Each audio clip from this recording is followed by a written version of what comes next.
asking yourself why you're experiencing knee pains despite of being young and active, let me tell you, you're not alone. In fact, I was just 20 when I experienced knee pain for the first time. Am I old already? I had actually heard only old women and men complain about knee surgeries, and frankly, to experience it at such a young age was wildly confusing to me.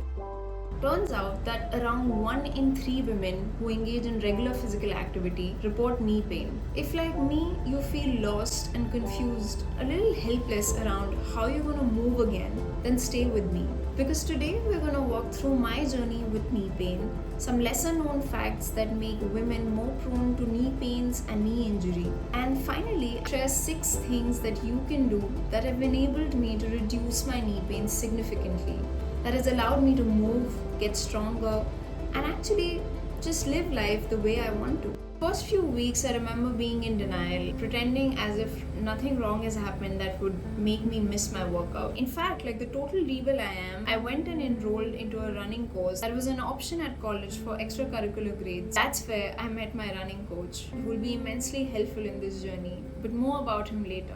Well, a few weeks into the running course, the weakness in my knees started to get to me, while doing pretty normal things like climbing stairs and sitting cross-legged, and eventually I had to quit running. I was feeling miserable.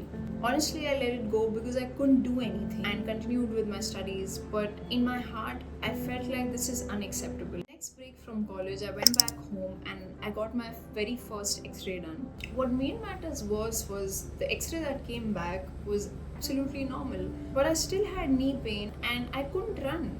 What made me especially frustrated by this whole process was I kept on hearing doctors say it was very common in young women who overstress their knees. What was that supposed to mean? After all, there are so many women athletes who excel at variety of sports, and here I was supposed to accept that I couldn't even run a few kilometers. And to my surprise, even experts didn't have any explanations as to why I was experiencing this knee pain. Something was wrong, and I was resolute to find it and solve it. For medicine, approximately 35% of women experience knee issues, making them more susceptible to conditions like osteoarthritis compared to men. So why this difference? What is it exactly that makes women more prone to knee issues and knee injury? Biology is partly to blame. According to WebMD, these causes manifest in real life in 4 main ways. One is the wider hip structure and the anatomy of the female body. This affects the overall alignment of our legs. This can increase the stress on our knees, especially if we are not employing the right technique or form during our workouts or training. There's a fascinating example to illustrate it. It's if female athletes keep their legs straight when they jump, pivot, or land, their knees have to absorb a shock equal to 4 times their body weight. But if they bend their knees, the force drops to 25%. What? Next is varying levels of estrogen in female bodies, which is the main reproductive hormone in female bodies, which affects the overall health of joints in general. But in women, this level of hormone decreases and increases due to various factors and different ages of women. The third one is lifestyle issues, which could be weight management issues, sedentary lifestyle, no activity. While on the other end of the spectrum, for an athlete or a very active person, this could create too much stress on their knees without actually training or conditioning the other parts of your legs like hamstrings, glutes, calves, and even your ankles. While we can't do much about our anatomy and our hormones, the good news is the other factors are still very much in our control. I remember coming back from that winter break and that series of visits to the doctors and no explanation whatsoever. I remember going straight to my running coach seeking answers and frankly looking for some hope. Enter savior and guardian angel. I remember him consoling me and telling me I would be able to run. It's just about conditioning. Later that week, he emailed me a full drive of exercises that is still a part of my knee strengthening protocol and has become the foundation of what set me on this journey that I share today with you. Now that I understood that my natural anatomy was causing the knee pain in the first place, I frankly felt relieved that it was just about taking care of this part of my body that needs extra attention because it's more prone to risk, which is the perfect cue to share the 6 things that you can do to reduce your knee pain significantly and start your journey of strengthening your knee. I'm not a professional medical practitioner and can only speak from my personal experience and what has worked for me for my particular condition. First things first, if you've not already got an x-ray, please get an x-ray done and visit a doctor and find out what the problem is, because that would be key in informing the rest of your journey. This one would work like magic for all of us on different levels of knee pains. These are particularly very low intensity exercises and they are meant to just train calves, hamstrings, glutes in a very special way. And because I've personally tried these, I'll link a video up here where you can find the protocol and try it for yourself. Please do comment and share if it works for you. Is the lowest hanging fruit out there but often ignored.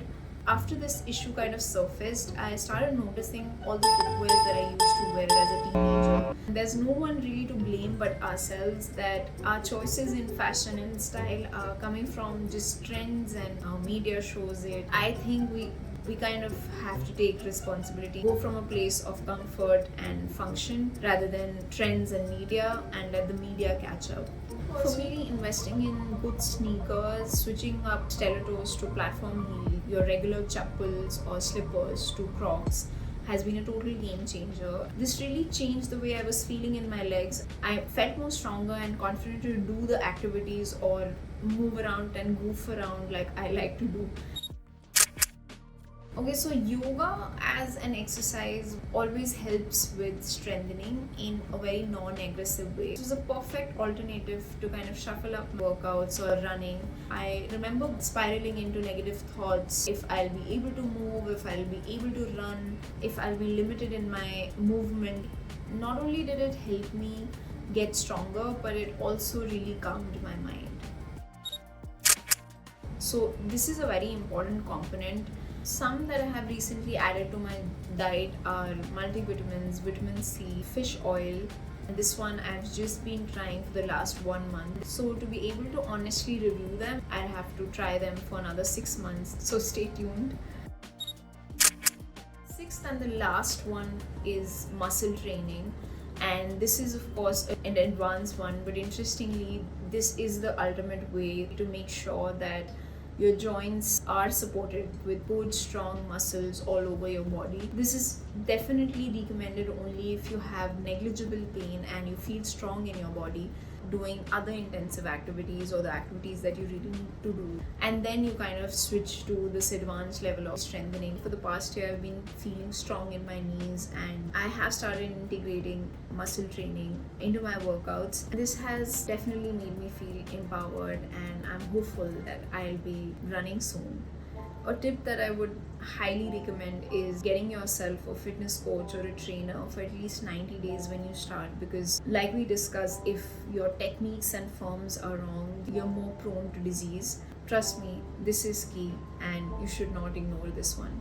The last thing that I would say is to get up and move. If you already don't have a moving protocol for every day, even if it's just 10 minutes or 15 minutes of consistent conditioning or stretching, make sure you take out some time to stretch and condition your muscles, because what stretching does is create that stability that we need because of the hormone imbalance that is created in our bodies. So yeah, those are the 6 things that you can start right away to make you feel empowered. It surely did make a sad, confused Srishti change and evolve into a stronger Srishti, and I really hope this does the same for you. Before going, I think I would just wrap it up by saying it is often really easy to get inside our head. I know it can be frustrating to get no explanations for your own body and why you're experiencing what you're experiencing. I'd blame the medical fraternity, but you have the power inside you to kind of change what you're feeling about your body and take charge. We are susceptible to taking a problem or an issue that our body or a body part is facing too personally.